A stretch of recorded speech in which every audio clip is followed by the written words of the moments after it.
શાસક પક્ષ જ ગરીબોનું અનાજ ખાઈ જશે તો નાનો માણસ ખાશે શું? સરકારી અનાજ સગેવગે કરવામાં ભાજપ નેતાની કથિત સંડોવણી। ગુજરાતમાં અનેક ગ્રામ્ય વિસ્તારોમાં સરકારી અનાજ સગેવગે થઈ રહ્યું હોવાની વ્યાપક ફરિયાદ। નર્મદા તાલુકાના સાગબારામાંથી ગરીબો માટેનું અનાજ વેચી મારવાના કૌભાંડનો પર્દાફાશ। મામલતદાર દ્વારા 100 ક્વિન્ટલ અનાજનો જથ્થો અને ટેમ્પો સીઝ કરાયો। કૌભાંડનો મુખ્ય સૂત્રધાર સુરત જિલ્લા ભાજપ યુવા મોરચાનો આગેવાન હોવાનું ખુલ્યું।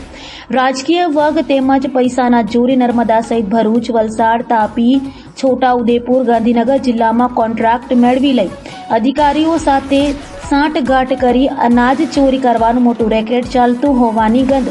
હવે પુરવઠા નિગમ કેટલું નિષ્પક્ષ રહીને તપાસ કરશે તે હવે જોવું રહ્યું।